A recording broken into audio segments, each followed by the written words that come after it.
ज़माने जो बग़ौर जाइज़ो वठिबो त परूड़ पवंदी त इंतिहाई नंढड़ा वजूद तमामु वॾियूं ज़िमेदारियूं संभालींदा आहिनि, निभाईंदा आहिनि ऐं उहे जग जे लाइ वॾो उत्साह, वॾो सबक़ु हूंदा आहिनि। लतीफ़ साईं असांजे समाज मां हिकिड़ो नंढड़ो किरदारु खणे थो, उन खे बादशाहीअ सां भेटे थो ऐं अहिड़ी भेट करे असांजे लाइ सबक़ु थो छॾे त कीअं नंढड़ा किरदार बादशाहीअ खां उत्तम ऐं अहला थींदा आहिनि।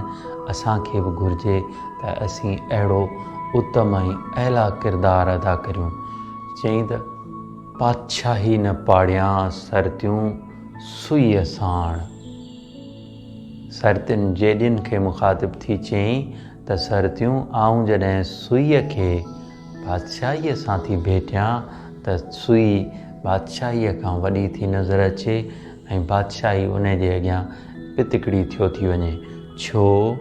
छाकाणि त सुई ढके उघाड़नि खे की न ढकियाईं पाण। सुई पंहिंजो पाण नथी ढके पर उघाड़नि खे ढके थी। समाज में मौजूदु उहे किरदार जेके पंहिंजो अंग उघाड़ो रखी ॿियनि खे ढकाइनि था, पंहिंजो पेट बुखियो रखी ॿियनि खे खाराइनि था, उहे निहायत उत्तम ऐं अहला थींदा आहिनि।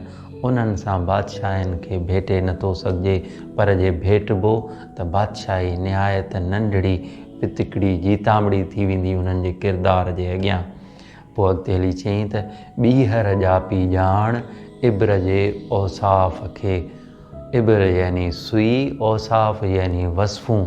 जेकर सुईअ जूं सभई वसफ़ूं सम्झणियूं अथई त उन जे लाइ हीअ हयाती काफ़ी नाहे, तोखे ॿियो जनमु वठिणो पवंदो, ॿीहर ॼापणो पवंदी, तॾहिं तूं सुईअ जूं सभई वसफ़ूं सम्झी सघंदे।